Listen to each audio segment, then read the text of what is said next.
Bonjour et bienvenue dans Science Infuse, l'émission de vulgarisation scientifique de Fadjet. Aujourd'hui nous parlerons de ce qu'il se cache sous nos pieds, de la socialité des animaux et même de modification génétique. Il est 16h et Science Infuse, ça commence tout de suite. Salut tout le monde. Salut. Alors, Magali, on va commencer par toi. J'ai cru entendre dire que tu voulais nous parler de CRISPR-Cas9. Qu'est-ce que c'est que ça ? Et oui, donc je vais vous parler de CRISPR-Cas9 aujourd'hui. Est-ce que vous avez tous déjà entendu parler de ce qu'est CRISPR-Cas9 ? Non. Moi aussi. Oui. Donc je suis un peu soulagée. En effet, c'est une découverte scientifique moderne majeure qui a notamment fait parler d'elle en 2015. Mais nous y reviendrons plus tard. Je vous laisse pour le moment mijoter cette information. Tout d'abord, qu'est-ce que CRISPR-Cas9 ? Je vais commencer par vous parler de la protéine Cas9. C'est une protéine qui est retrouvée chez les bactéries et qui est une endonucléase d'ADN guidée par un brin d'ARN. À tes souhaits. Donc là, c'est ça fait beaucoup de mots compliqués, mais en fait pas tant que ça, donc je vais tout décrypter. Donc la première chose sur laquelle je vais m'arrêter, c'est sur la définition d'ADN. L'ADN, on en parle beaucoup, c'est une molécule formée d'acides nucléiques, donc c'est-à-dire des sortes de sous-molécules qui peuvent être de 4 types. Donc on les nomme A, C, G ou T. Il est dit double brin, c'est-à-dire qu'on a donc 2 brins faits de toutes ces petites lettres et qui s'accrochent ensemble pour faire une hélice. Ces 2 brins sont dits également complémentaires, c'est-à-dire qu'un A va se coller à un T sur l'autre brin et un C sur un brin va coller un G sur l'autre brin. Et donc on n'aura que des petites liaisons entre les A et les T et les C et les G de chaque brin. Pour l'instant, j'espère que tout est clair. Donc pour le besoin de toute la chronique, je vais prendre un exemple sur lequel nous allons rester jusqu'au bout. Si l'on prend un brin d'ADN TGCA, donc, c'est-à-dire fait de sous-molécules T, puis G, puis C, puis A, alors son brin complémentaire sera ACGT. Le A va se mettre avec le T, le C avec le G avec le C et le T avec le A. Ce que j'appelais plus haut une endonucléase, en fait, c'est une enzyme qui pourra venir couper l'ADN au milieu de la molécule. Donc selon une suite certaine de petites lettres. Mais cela ne s'arrête pas là, puisqu'en effet cet ADN est ensuite pris en charge par des enzymes qui viennent couper les liens entre les 2 brins, déchirant le cœur des A et T et brisant les rêves de G et C. Ils se retrouvent alors séparés, et cela permettra à l'ADN d'être lu. L'enzyme faisant cela va permettre de créer un nouveau brin, complémentaire encore une fois. Soit notre séquence de tout à l'heure TGCA, notre enzyme va permettre la synthèse d'une nouvelle molécule qui sera alors constituée de A, C, G et U cette fois-ci. Et oui, c'est ce que nous appelons un ARN et non un ADN. La base que nous appelions tout à l'heure un T devient, donc pour un T chez l'ADN, devient un U pour l'ARN. Mais qu'est-ce qu'un ARN ? Alors, l'ARN, c'est une molécule qui va permettre à notre petite cellule, à notre noyau, de transformer l'ADN en protéines. Donc c'est une sorte de messager un peu mystique entre les deux.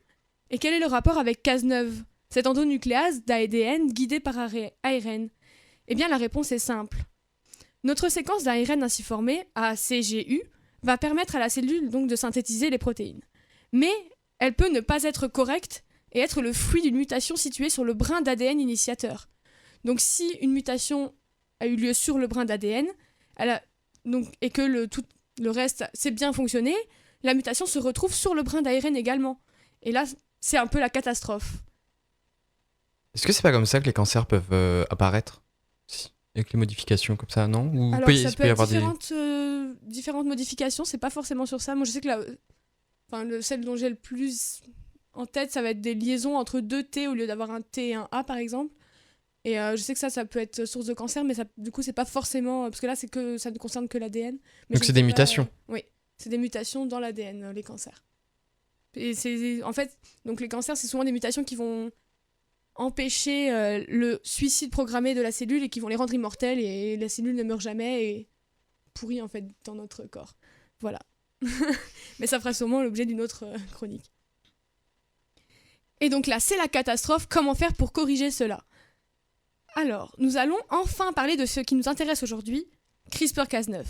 La cellule a bien vu que cet ARN était défectueux. La police de l'ARN va alors débarquer et dire « Eh oh, monsieur l'ARN, arrêtez-vous, les mains en l'air !» Il n'est pas très content, mais très commode, et il lui dit « Bon monsieur, nous savons que ce n'est pas votre faute, tenez, prenez notre meilleur agent, l'endonucléase du futur, la super coupeuse d'ADN, j'ai nommé Cazeneuve. » Et la musique d'ambiance, apparition subite de Cazeneuve, tout explose. Et là, Eren, donc alors accompagné de son fidèle compagnon Cazeneuve, va partir à la chasse de son brin d'ADN initiateur. Donc, ils sont vraiment pas très contents. Lorsqu'il retrouve sa séquence, donc pour rappel, on avait donc l'ADN TGCA, et l'ARN lui est toujours complémentaire. Donc il va pouvoir retrouver cette séquence par complémentarité, et il va se coller à lui. Et là, Cazeneuve, du coup, il se rend compte que c'est ce brin d'ADN qui ne va pas bien. Et il lui dit « Oh là là, ne t'inquiète pas, on va s'en occuper. » Et Cazeneuve vient couper l'ADN. Et l'ADN est coupé. Donc je vous ai expliqué ce qu'était Cazeneuve, mais toujours pas ce qu'est CRISPR. Et en fait, CRISPR, c'est tout bête, c'est juste le nom qui est donné au complexe formé par Cazeneuve et son ARN. Donc en fait, quand on parle de CRISPR-Cas9, c'est un peu les mêmes choses. Oui, ça veut dire la même chose au final voilà, que c'est juste que Cas9. CRISPR, il y a l'ARN en plus de Cas9, c'est ARN plus Cas9. Ce système, retrouvé naturellement chez les bactéries, ouvre les portes à une multitude de possibilités. En effet, maintenant que nous connaissons un moyen de couper puis modifier l'ADN, il est simple de synthétiser artificiellement un ARN nous permettant de modifier n'importe quel ADN ciblé. La modification génétique est donc plus que jamais d'actualité. Souvenez-vous, je vous ai parlé de l'année 2015, un peu plus haut. Est-ce que vous voyez à peu près de quel événement je parle ? Non. Allez, un indice. Un indice, c'est encore un pays qui fait beaucoup parler en ce moment. La Chine. Eh oui. Donc c'est en Chine que des chercheurs ont pour la première fois utilisé cette technique sur des embryons humains. Ils avaient alors injecté à des embryons humains le gène leur permettant de devenir résistants au VIH, le virus responsable du sida. Alors je n'ai pas les détails sur la réussite ou non de ces expériences, à part sur le fait que les enfants sont bien nés et vivants. Alors après, à savoir si ils ont bien été... s'ils sont bien résistants, ça je ne saurais pas dire. Est-ce que les embryons, ils étaient déjà atteints ? Alors là, non, j'ai pas eu... En fait, Parce que du coup, pour le prouver, il faudrait qu'ils leur mettent le virus. alors en fait, Donc c'est un peu j'ai abordé tendu. ce sujet, c'est pas vraiment pour parler de si ça avait marché ou non, Oui. mais plus sur le fait qu'on se permette de Et de certaines dérives. modifier comme ça le génome humain, Mm. en fait. Donc c'est pour ça que je dis je n'ai pas de détails sur... j'ai pas vraiment fait mes recherches sur cet aspect-là. C'est quand même Du coup, incroyable, hein. Oui, c'est ouf. Modifier le génome humain, là on touche un sujet ultra sensible. Et justement, c'est là que je voulais en venir, c'est que ça pose un problème éthique important. Est-ce qu'on peut se permettre en fait de modifier génétiquement n'importe qui, n'importe quand on veut, etc. Quelles sont les limites de cette technique qui est révolutionnaire mais tellement nouvelle qu'aucune limite éthique ne s'y oppose encore explicitement. C'est-à-dire qu'on vient de découvrir ça, il n'y a aucune limite et hop, tout le monde s'engouffre dedans sans se poser et mettre de limites avant. Et donc CRISPR-Cas9 est donc une biotechnologie révolutionnaire basée sur un complexe existant depuis déjà des milliers d'années chez de tout petits organismes, les bactéries. Et moi je sais que ce qui m'avait en tout cas beaucoup impressionné, c'était quand même justement ce fait que ça existe depuis des milliers d'années et nous on s'en rend compte maintenant et que ce soit une super technologie alors que les petites bactéries elles utilisent depuis la nuit des temps. Et je trouvais ça très beau. Voilà. Merci Magali, gros sujet pour débuter cette émission. Bonjour à tous et bienvenue dans Science Infuse, l'émission de vulgarisation scientifique de Fadjet. Nous en étions à Nicolas qui va nous parler de ce qui se cache sous nos pieds. Et oui, bonjour tout le monde. Alors aujourd'hui, je suis resté un petit peu mystérieux sur mon sujet, mais mon âme de géologue a pris le dessus et du coup aujourd'hui, on va parler de géologie. Donc je vais pas parler de ce qui se passe sous vos pieds au niveau de vos chaussures, ni même du sol en dessous de vous ou des égouts en dessous de la ville. Hein. Je vais vous parler de la structure de la Terre. Parce que comme vous le savez sûrement, on ne trouve pas les mêmes roches si on se trouve à 10 mètres de profondeur que si on se trouve à 100 mètres ou à des milliers de kilomètres. Donc est-ce que déjà vous savez comment elle est formée, de quoi elle est composée la Terre, genre des différentes couches qu'elle a ou pas? Il y a un noyau. Il y a un noyau, ouais. Qui est en fusion, non? Qui est en fusion. Très chaud. Qui est très chaud, je note. Il y a différentes couches, après genre, il y a le manteau. Manteau, c'est en haut. Je crois. Alors on a Je dit sais noyau, plus, manteau, Il y a la croûte. en fusion, la croûte. Ah, il y a la croûte terrestre et océanique, je crois. Je suis pas sûre. Ah ouais, vous avez des restes. La lithosphère. Puis, oh là là, ça y est. Attention, j'ai un terme de terminale Et qui aussi- revient. elles sont pas la même structure aussi. Enfin, il y en a certaines qui sont plus liquides que d'autres. Ouais, Ah, bah, puis la densité aussi. Je crois que ça revient à peu près au même. C'est pas dû à la pression. Alors, les est-ce que tu peux différences. expliquer la densité, Margot? Oh, Parce génial. qu'on va en parler. J'ai parlé de la densité, du coup, si tu peux m'expliquer ce que c'est la densité. On me pose toujours des questions comme ça pour Bah, définir, j'ai trop du mal. Ah ouais, vas-y Florian, tu veux- sauve-moi s'il si te tu veux- plaît. Ouais. En fait, c'est tout simple. C'est si tu prends deux choses, un même volume, par exemple, un litre par exemple d'eau et un litre d'huile, par exemple, bah l'une sera plus légère que l'autre. Enfin, là, c'est l'eau qui sera plus légère que l'huile. Et en fait, ça, c'est la densité. C'est juste le rapport entre la masse d'un truc sur combien le volume du. Pour faire simple, en fait, il faut vous dire que si vous prenez deux cailloux, donc deux roches différentes que vous allez prélever à des endroits de la Terre, si vous prenez des cailloux qui vont avoir la forme d'une boule de pétanque, les deux exactement le même volume, en fait, il y en a un qui sera plus lourd que l'autre. Et du coup, le plus lourd sera plus dense que l'autre. Voilà, c'est pour faire simple. Et du coup, en fait, comme Margot l'a dit, en fonction de l'endroit où on va prélever les roches dans la Terre, il y en a qui seront plus denses que d'autres. Donc, est-ce que vous savez comment on peut connaître la structure de notre planète? C'est pas quand on fait. Non, je pense pas, mais il y a les carottes. Genre, tu fais les carottes. dans Donc le les sol. carottes, on ferait des grands forages, c'est ça? Ah, mais tu peux pas Ouais, aller mais jusqu'au je peux noyer, pas aller, du coup.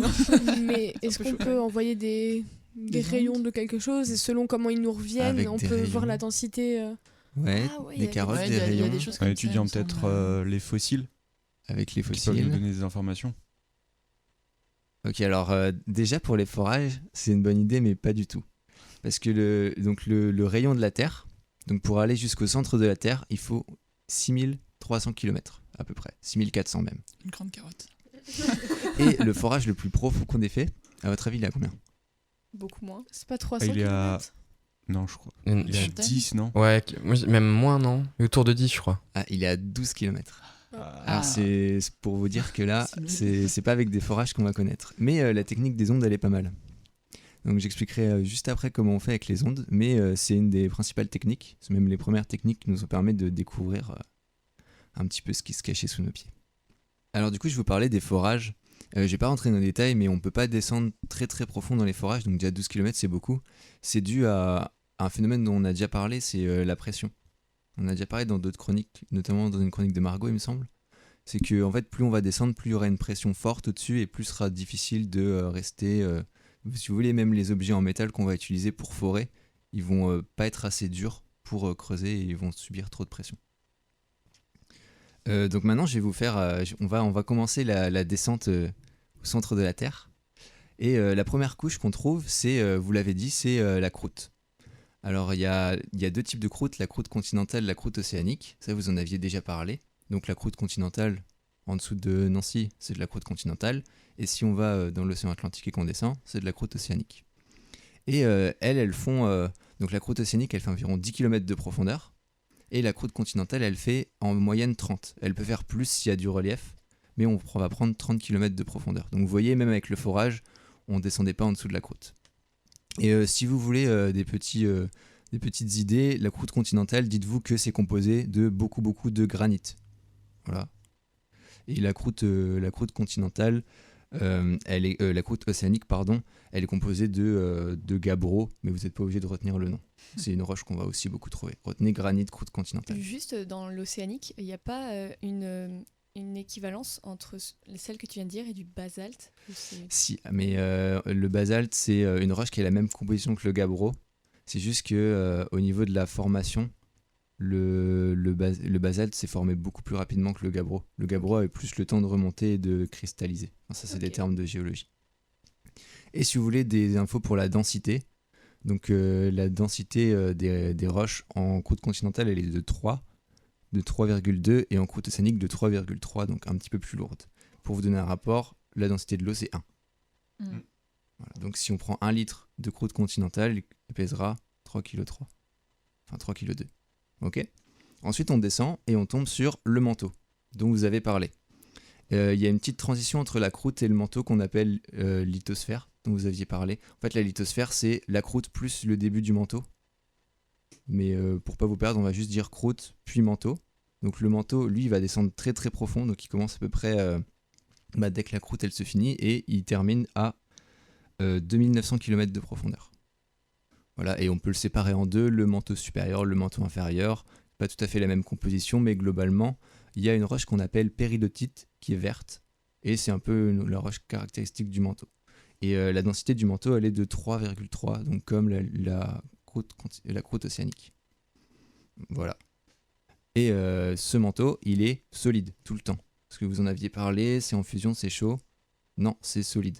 Okay, il y a des fois, c'est un petit peu plus mou, ça ressemble plus à pas de la pâte à modeler, mais presque. Mais ça reste solide. Et ensuite, on arrive dans le noyau, donc à partir de 2900 km. Et en fait, ce noyau va aussi être décomposé en deux parties.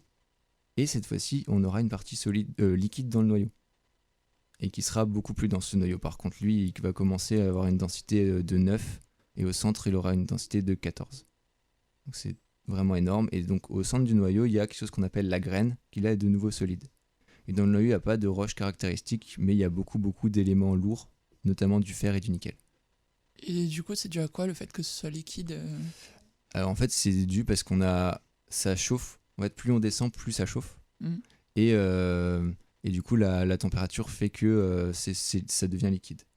Et en fait, ça, on en est sûr avec, comme vous en aviez parlé, l'utilisation d'ondes. En fait, on connaît la composition du manteau parce qu'on va faire passer des ondes. Et en fonction de leur vitesse, on va connaître la densité du milieu. Et il y a certaines ondes qui sont bloquées par les liquides, qui ne passent pas dans les liquides. Et en fait, au bout d'un moment, on a une réponse nulle parce qu'en fait, l'onde s'est perdue dans le liquide. Alors que d'autres ondes passent plus lentement et ça nous permet de savoir... Donc c'est tellement chaud que ça peut rendre en fusion les roches, du coup. C'est ça. Et donc pour finir, il y a une dernière méthode qui est utilisée et qui celle-là, ça pour les géophysiciens, ça c'est employé. C'est en fait, on connaît la masse totale de la Terre en fonction de comment elle attire les choses autour d'elle avec la gravitation. Et ça nous permet de connaître du coup la densité de chaque couche de la Terre. Parce qu'on connaît la masse totale et on connaît la masse des roches qu'on prélève en surface. Donc ça nous permet de savoir la masse des roches qu'on a plus profondément. Ok. Donc voilà, c'était un petit aperçu de quoi est composée notre Terre. Et est-ce qu'on peut bénéficier de cette chaleur au niveau de la croûte ? La chaleur du noyau ? Alors, en fait, Pas du tout. tout ce qui est chaleur du noyau et tout, elle remonte à la surface en fait, sous forme de convection et de conduction. C'est des moyens de transport de chaleur. Et tout ce qui est géothermie, donc les sources chaudes, ça vient directement de là. D'accord. Et petite anecdote, toute l'énergie qui est produite par la Terre, sous forme de chaleur, c'est de l'énergie nucléaire. Ok. Voilà. Donc je sais pas si vous avez d'autres questions, d'autres remarques. Du coup, j'en ai fini pour... Super Nico, merci. Tout de suite, on écoute Liquido avec Narcotique et on retrouve Mathilde pour revenir sur la conférence organisée par Omniscience avec Dominique Chardard, enseignant-chercheur et directeur scientifique du Muséum, qui a eu lieu le 29 janvier dernier et dont le thème était les muséums. Bonne écoute. Rebonjour dans Science Infuse, l'émission de vulgarisation scientifique de Fadjet. Tout de suite, nous écoutons Mathilde qui revient sur la conférence d'Omniscience avec Dominique Chardard. Salut à tous. Alors la semaine dernière, avec l'association Omniscience qui fait de la vulgarisation scientifique dont beaucoup de membres ici font partie, on a fait une interview de Monsieur Chardard. C'est un de nos enseignants-chercheurs en zoologie de la fac de sciences. Il travaille notamment sur des projets de recherche en aquaculture, donc là je vous renvoie vers un de mes anciens articles, une de mes anciennes chroniques. Parallèle de ça, il est directeur scientifique à l'Aquarium Museum de Nancy. Et donc au cours de cette soirée, on a abordé une notion assez importante, c'est la notion de musée, à savoir vraiment ce que c'était, et le fait qu'il y ait une nouvelle définition qui a été proposée par l'ICOM. Donc l'ICOM, c'est le Conseil international des musées qui a été créé en 1946. Ils ont changé donc leur définition parce que régulièrement cette définition est révisée pour savoir en fait qu'est-ce qui doit apparaître dans un musée et qu'est-ce qui doit être présenté au grand public. Alors la définition, elle n'a pas été encore votée. La nouvelle définition n'est pas encore adoptée. Donc il faut savoir que l'ancienne date de 2007, elle a été votée en Autriche. En gros, la définition est « Le musée est une institution permanente sans but lucratif au service de la société et de son développement, ouverte au public, qui acquiert, conserve, étudie, expose et transmet le patrimoine matériel et immatériel de l'humanité et de son environnement à des fins d'études, d'éducation et de délectation. » Donc ça, c'est l'ancienne. Et la nouvelle qui a été proposée par le conseil d'administration et qui devait être votée en septembre 2019, en gros, ils ont décalé le vote à 2020 parce qu'ils n'ont pas réussi à se mettre d'accord, parce que la nouvelle qui a été proposée sous-entend beaucoup de choses dont on va parler. Et je vais vous lire du coup cette définition. Donc les musées sont des lieux de démocratisation inclusive et polyphonique, dédiés au dialogue critique sur les passés et les futurs, reconnaissant et abordant les conflits et les défis du présent. Ils sont les dépositaires d'artefacts et de spécimens pour la société. Ils sauvegardent des mémoires diverses pour les générations futures et garantissent l'égalité des droits et l'égalité d'accès au patrimoine pour tous les peuples. Et les musées n'ont pas de but lucratif, ils sont participatifs et transparents et travaillent en collaboration active avec et pour diverses communautés afin de collecter, préserver, étudier, interpréter, exposer et améliorer les compréhensions du monde dans le but de contribuer à la dignité humaine et à la justice sociale, à l'égalité mondiale et au bien-être planétaire. Et oui, celle-ci est beaucoup plus longue que l'ancienne. Alors, le contexte. Donc en gros, la définition, comme je disais, déplaît beaucoup, et nous on a voulu parler de cet article parce que Monsieur Lecointre, un des chercheurs les plus importants sur l'évolution en France, a écrit un article où il dénonce que cette définition laisse place aux croyances religieuses ou plus ou moins religieuses comme le platisme dans les musées. En fait, le problème de cette définition, c'est qu'elle met les croyances et la science au même niveau. Ce qui fait que les muséums risquent d'être obligés de parler pas obligatoirement de science et de tout ce qui reflète une société. Et du coup, j'aimerais bien avoir votre avis sur la question. On va faire un petit tour de table. On va commencer par Mathilde. Qu'est-ce que t'en penses de tout ça ? Comme on l'a abordé du coup au cours de la conférence, ça pose problème au niveau de ce qui doit apparaître dans un musée. Du coup, on avait abordé notamment les notions de créationnisme, de platisme et tout ça. On rappelle un peu ce que c'est ? Le créationnisme, c'est l'idée que tout a été créé par quelqu'un et que tout est fixe, c'est-à-dire que rien ne va changer, les humains seront toujours là, que toutes les espèces animales seront toujours là. C'est ça, oui, c'est la croyance religieuse qu'une création divine est responsable de la vie et de l'univers. Et là. Le platisme, du coup, je pense que ça parle peut-être à plus de monde. C'est le fait de penser que la Terre est plate. Et donc, toutes ces notions, en fait, ça pose problème parce qu'il faudrait les introduire dans le musée comme si elles étaient encore d'actualité parce qu'il y a des gens qui y croient, sauf qu'elles ont été réfutées et que maintenant, elles ne sont pas prouvées scientifiquement. Et donc, est-ce qu'on doit les inclure ou pas C'est pas optimal, sachant que le but d'un musée, c'est quand même de propager le savoir. Donc, autant à ce que ce soit un savoir utile et vrai, quoi. Aussi, ce qu'il faut se dire, c'est que souvent, quand on vient pas du milieu des sciences, on a l'impression que c'est peut-être une croyance. Où là, le platisme et le créationnisme en sont, alors que la science, c'est un ensemble de méthodes très rigoureuses qu'on retrouve pas dans ces alternatives. Le but d'une croyance, genre si tu reprends les termes un peu philosophiques, c'est genre quand tu crois en quelque chose. Quand tu fais des sciences, t'y crois. Donc, moi, j'aurais pas cette définition des sciences. C'est basé sur des expériences, sur des faits. Mais toi, en tant que personne, t'y crois à tout ça. Tu les as pas forcément tu crois parce qu'elles vues. sont justifiées. Oui, voilà. Genre, par exemple, si je crois que 2 plus 2 égale 5, non. Ouais. On va te le réfuter en te prouvant par A plus B que ça vaut 4. Et c'est le but des sciences aussi, c'est que tu aies des preuves scientifiques là-dessus, je suis pour complètement justifier d'accord. Mais en fait, tes sur dires, le en mot fait. de croyance... En fait, la différence avec le croyance, pas croyance et tout, c'est l'intention qu'il y a derrière. En fait, le boulot d'un scientifique, c'est de prouver qu'il a tort. Parce que s'il établit une théorie ou s'il suppose un truc, la meilleure moyen de vérifier, c'est d'essayer par tous les moyens de prouver le contraire. S'il prouve que sa théorie, elle est fausse, voilà, c'est faux. S'il n'arrive pas à prouver que c'est faux, alors, ça veut pas dire que c'est vrai, mais ça veut dire que, comme la théorie de l'évolution, comme la théorie de la relativité, Einstein, tout ça, alors c'est pas que c'est vrai, mais c'est que c'est la plus proche de la réalité qu'on a. Et ça, dans les croyances, ça se retrouve pas toujours. Alors du coup, moi j'aimerais bien dire un petit truc, et entre guillemets faire l'avocat du diable de cette nouvelle définition, parce qu'on n'a pas assez parlé. Et vous l'avez abordé, Corentin et Mathilde. En fait, vous avez fait la différence entre musée et muséum à l'oral, et vous n'avez pas fait la différence dans les définitions. En fait, l'ICOM, on est d'accord que c'est un organisme qui va parler que des musées. Et quand on dit musée, on parle aussi des musées d'art. Oui, bien sûr. Et de musées qui parlent de beaucoup d'autres choses. Et alors, moi, ce que je me dis, c'est et muséum, on peut dire qu'un muséum, c'est un musée qui va s'attacher que aux sciences. Sciences naturelles, oui. Sciences naturelles. Mais du coup, est-ce que ces croyances, comme on dit, ne pourraient pas avoir des nouveaux musées et non leur place dans des muséums ? Mais c'est un débat qui est ouvert du coup par C'est déjà le cas.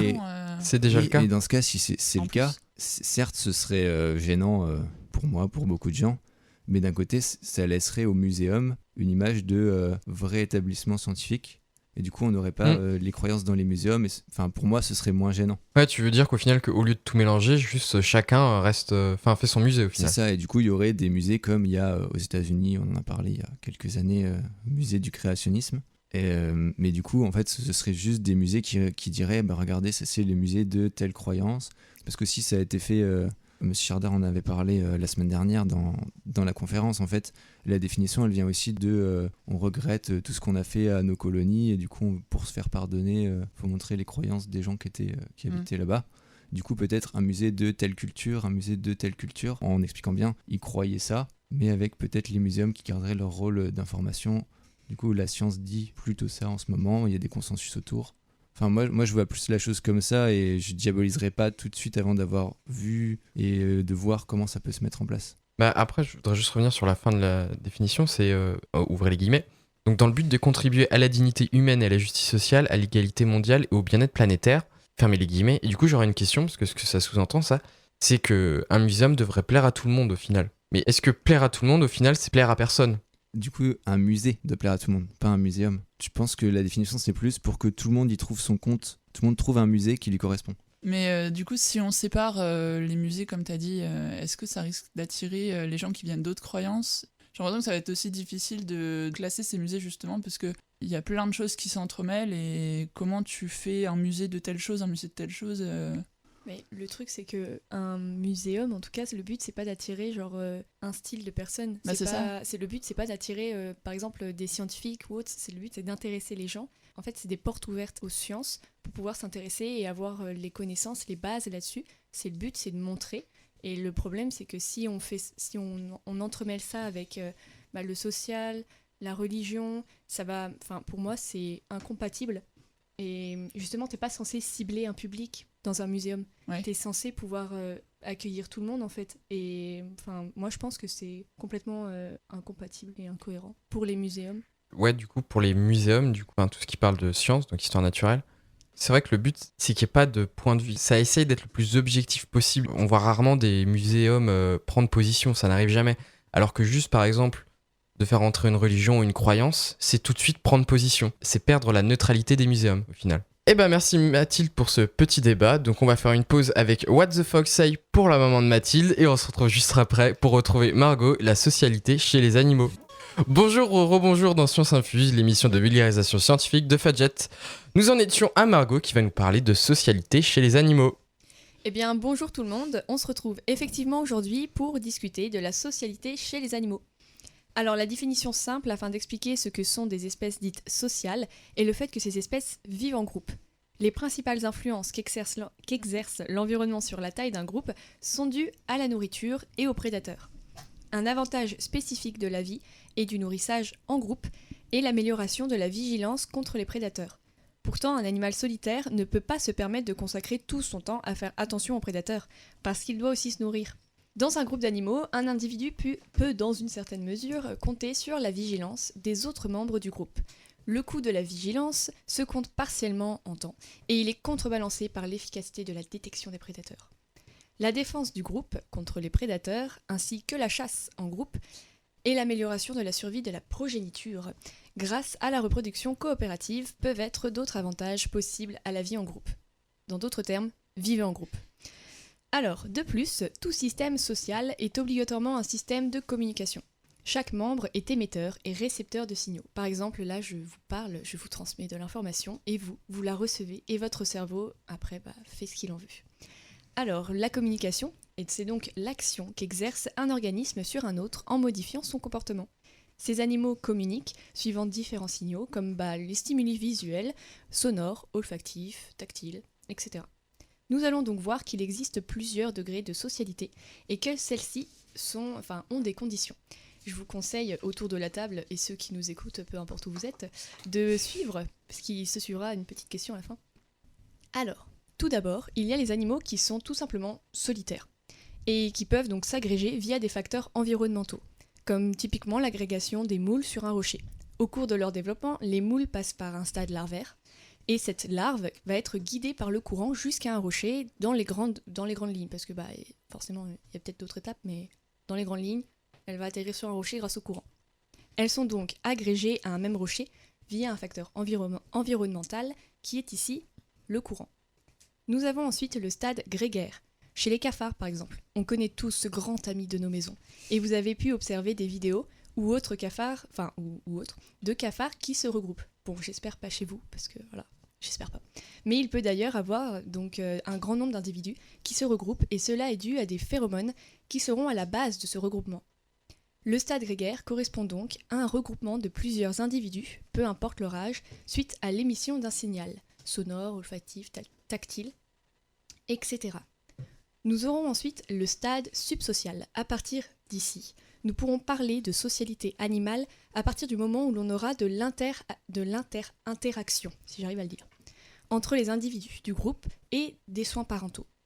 Est-ce que, autour de la table, vous savez ce que sont des soins parentaux ? Normalement, oui, hein, vous avez des parents. Hein. C'est les soins dispensés par les parents et tous ceux qui entrent dans notre, dans notre enseignement, mais non, dans notre développement au cours de notre vie. Je pense par exemple à nos profs ou à ces choses comme ça. C'est des gens qui en font partie, non ? Moi, je dirais c'est juste quand les parents ils s'occupent des enfants. Parce qu'avant, les parents ils laissent les enfants se débrouiller, genre les cafards ils pondent les œufs et après ils se barrent. Ouais. Ça dépend des espèces. Ça dépend en fait des espèces. Les soins parentaux correspondent donc effectivement au temps et à l'énergie consacrés pour sa progéniture. Cela aura pour effet d'augmenter le nombre de petits amenés à maturité. Ces comportements peuvent comprendre entre autres la cache des œufs ou des petits, comme chez les manchots, ou encore l'incubation des œufs, comme chez les grues.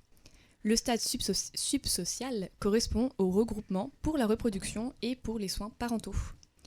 Il y a donc également le stade colonial qui correspond aux soins aux jeunes sur un site d'élevage commun.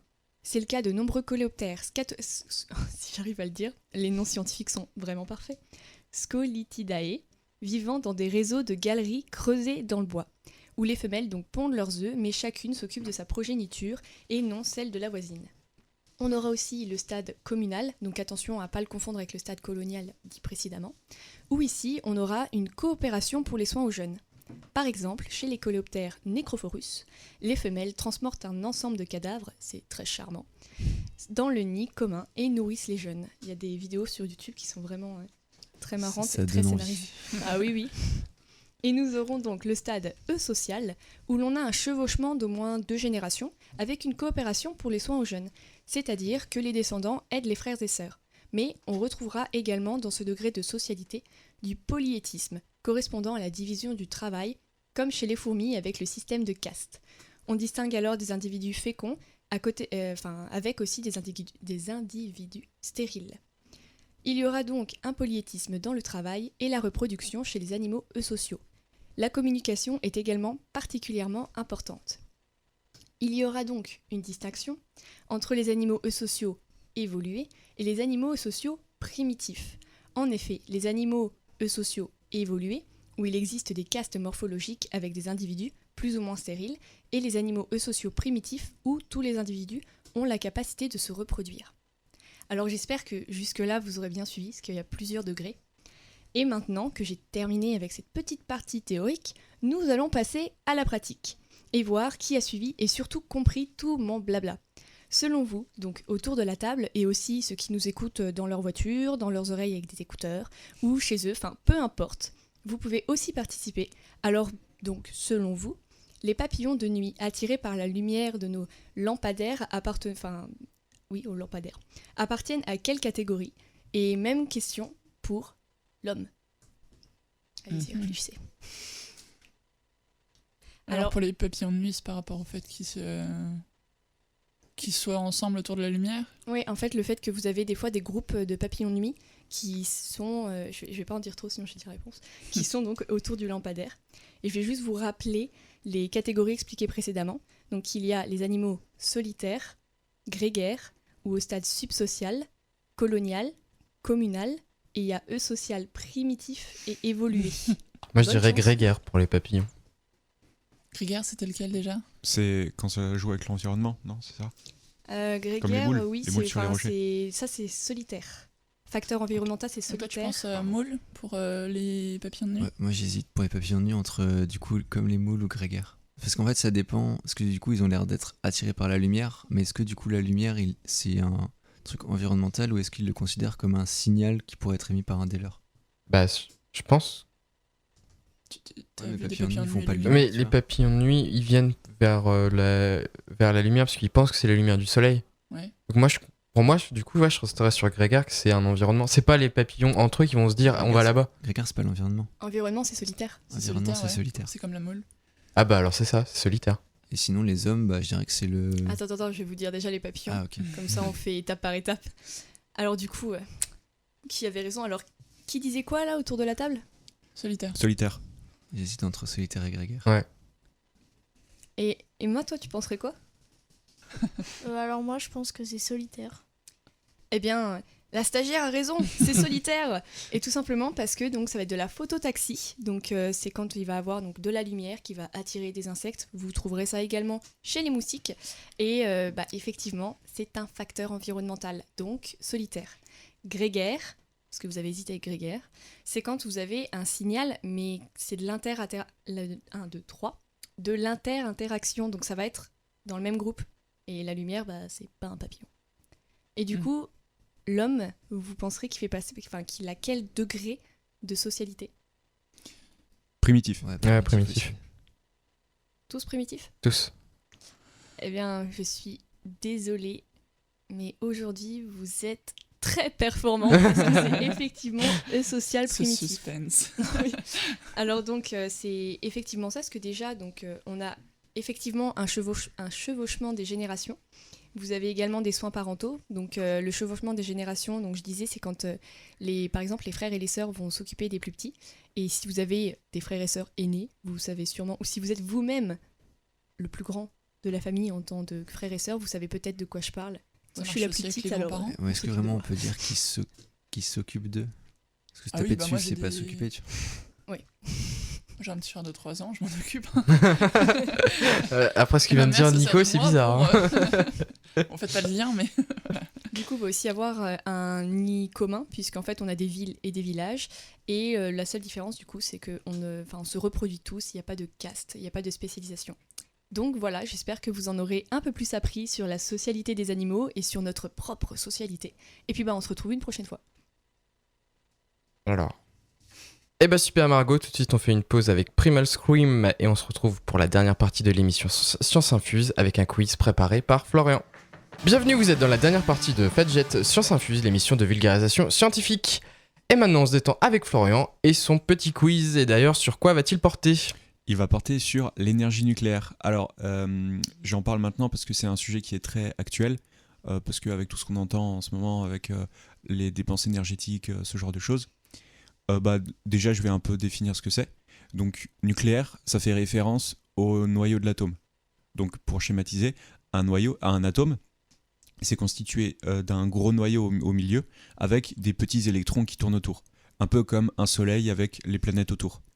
Et ce soleil, donc ce noyau, il va être constitué de neutrons, donc on les appelle comme ça parce qu'ils sont neutres électriquement, ils n'ont pas de charge, et des protons qui sont positifs. Voilà. Et maintenant, je vais vous faire un petit quiz dessus. Alors, il y aura des questions où il n'y aura pas de propositions, mais il y a des questions où plusieurs propositions peuvent être justes. Voilà. Ah, tu nous aides en plus. Alors, première question. Est-ce que vous savez ce que c'est? Est-ce que vous pourriez me dire ce que c'est que la radioactivité? C'est pas des électrons qui partent? D'accord, ouais, je Qui, note. qui, Ouais. d'un atome ils font ouh. Parce que l'atome est pas stable ou un truc comme ça, genre il est surchargé ou je sais pas trop d'accord. quoi. Justement, ok. j'aurais dit des trucs L'émission. d'instabilité, en fait. Ouais. une émission d'énergie. D'accord. Ouais, c'est mesurer. Enfin, ou c'est le fait que des atomes ils soient pas stables naturellement et que du coup ils se cassent. Enfin, en atomes Pour plus donner petits. des atomes D'accord. stables. Alors, oui, c'est ça, c'est à peu près ce que vous avez dit. Il y a des atomes qui, naturellement, sont instables, donc ils sont radioactifs, et donc ils peuvent se briser. Donc je vais revenir là-dessus. Ils peuvent se briser en petits noyaux. Donc vous savez que, je ne sais pas si vous avez déjà remarqué, mais le noyau, il y a des charges positives dedans. Mais des charges positives, normalement, ça devrait s'éloigner. Mais le noyau, il tient quand même ensemble. C'est parce qu'autour, il y a une petite barrière d'énergie qui fait que ça colle. Et la radioactivité, c'est quand il y a un proton, enfin il y a une particule du noyau qui sort du noyau en fait. Et ça fait des atomes plus petits. Voilà. Alors, première question où il y a des propositions. Qui a découvert justement la radioactivité? Marie Curie. Est-ce que c'est... Pardon. T'inquiète. T'avais pas fini la question? Trop performante. Alors, est-ce que c'est Henri Becquerel? Est-ce que c'est Pierre Curie? Est-ce que c'est Albert Einstein? Ou est-ce que c'est Ernest Rutherford? Ah ah. Il y a pas Marie. Alors, moi je dirais Becquerel. Ok. Moi, je partirais sur Becquerel aussi. Ouais, je crois aussi. D'accord. Parce que je sais que Pierre et Marie Curie, ils ont beaucoup étudié la radioactivité, Ouais, c'est mais vrai. à savoir s'ils l'ont découvert. On y Et c'est- reviendra tout à l'heure c'est d'ailleurs. peut-être la nuance. C'est pas le Becquerel, c'est pas aussi une valeur en Ouais, il y a radioactivité? un truc comme ça, ouais. Donc c'est effectivement Henri Becquerel qui a découvert ça. Donc il aura un prix Nobel en 1903 pour sa découverte. Et justement, l'unité officielle de la radioactivité, c'est le becquerel. Donc un becquerel, c'est une désintegration par seconde. Donc une particule qui s'évapore par seconde. Voilà. Prochaine question. Pourquoi a-t-on donné le prix Nobel aux Curie, donc Pierre et Marie, en 1903 ?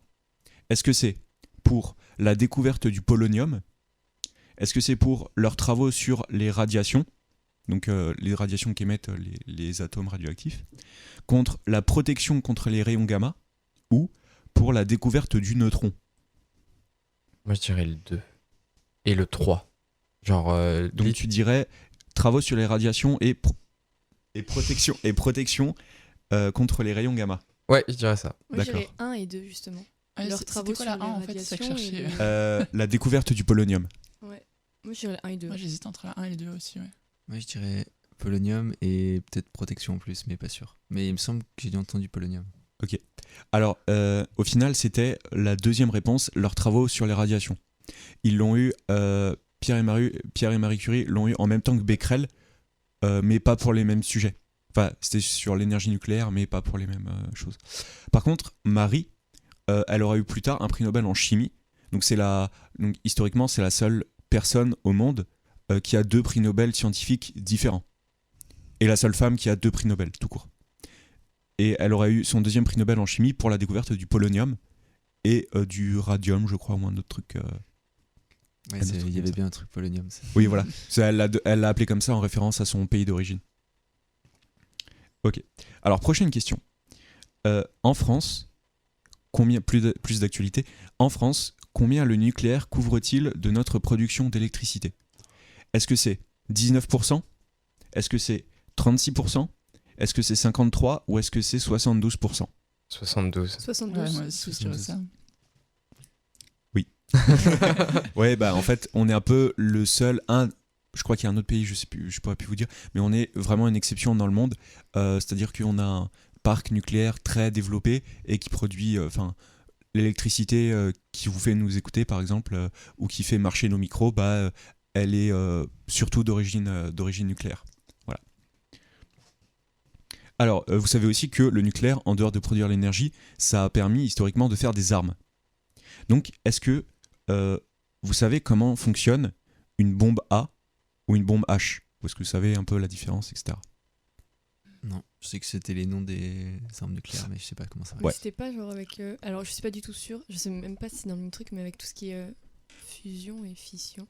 Mhm. H, c'est Bien. pas pour l'hydrogène.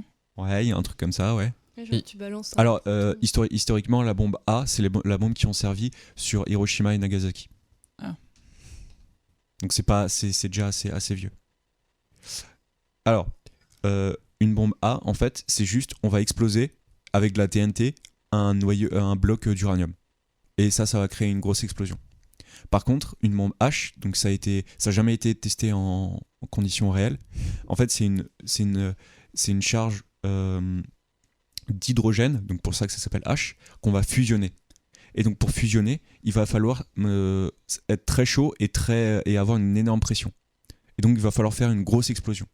Et donc pour faire cette grosse explosion, il faut un truc plus puissant que la TNT, donc une bombe A. Donc en fait, pour faire une bombe H, il faut une bombe A. Et c'est pour ça que c'est ultra puissant. Mais ça doit être Ah ouais. énorme. Tu m'étonnes. Mais du coup, est-ce que la bombe A, c'est de la fission ? Oui, c'est en fait l'uranium qui va se briser en plus petits atomes, et ça va libérer de l'énergie, et ça va faire... C'est d'ailleurs comme ça qu'on fait de l'énergie dans nos centrales en France, ou dans le monde, et il va se briser, ça va créer beaucoup d'énergie. Ok. Voilà. Du coup, c'est contrôlé dans la centrale. Heureusement, je pense quand même. Alors, prochaine question. Alors, vous savez que dans une centrale, il y a un réacteur et il est submergé par de l'eau. Il y a beaucoup d'eau dans une centrale nucléaire. Et est-ce que vous savez à quoi sert l'eau ? Est-ce qu'elle va servir à créer la réaction nucléaire ? Est-ce qu'elle va servir à nous protéger ? Est-ce qu'elle va servir à refroidir le réacteur ? Ou est-ce qu'elle va servir à garder les cuves d'uranium propres ? Le 3 et le 4. Moi, je dirais même Le 2 et 3, pardon. 2, 3 et 4. 2, 3 Deux, et trois. 4 Je suis pas sûre. peut-être. Ouais, moi, je suis comme Nico, je sais pas Donc- pour la 4, mais 2-3 sûr. D'accord, donc plutôt à nous protéger et à refroidir le réacteur. Oui. Ouais. Ouais. D'accord. Et bien en fait c'était ça, c'était les deux là. Donc il faut savoir que une réaction nucléaire ça libère des neutrons. Et les neutrons, contrairement à leur nom, c'est très très dangereux pour nous. Enfin c'est mortel. Parce que justement c'est pas dévié par les charges positives ou négatives qu'il y a un peu partout. Et donc si ça nous touche nous, ça va détruire. Alors je vais pas rentrer dans les détails, mais ça va détruire notre ADN. Et au final nous. Par exemple, il y a des bombes à neutrons qui sont connues pour détruire toutes les formes de vie sur place, mais laisser les bâtiments intacts. C'est horrible. Mais Voilà. Et donc pour c'est ça, fou. on fait la réaction sous l'eau, comme ça, les neutrons vont se libérer et elles vont taper des molécules d'eau et pas nous. Voilà. Et aussi, d'un point de vue pratique, elle sert à refroidir le réacteur pour pas que ça surchauffe et pour pas qu'il y ait d'incident. Voilà, donc ce sera tout pour ce quiz. Eh ben merci Florian pour ce quiz, nous en sommes déjà malheureusement à la fin de l'émission, merci à tous de nous avoir écoutés, retrouvez-nous sur YouTube avec la chaîne Science Infuse, suivez-nous aussi sur la page Facebook Fadjet Science Infuse, et si jamais vous voulez réécouter la dernière émission en podcast, direction fadjet.net. Sur ce, chers auditeurs, on vous dit à dans 2 semaines, bon week-end et bonne soirée. Bonne soirée. Bonne soirée. I'm so high, you should stay low. Ooh, you can see me flying. Now is the time if you wanna let go. So I'll let you go.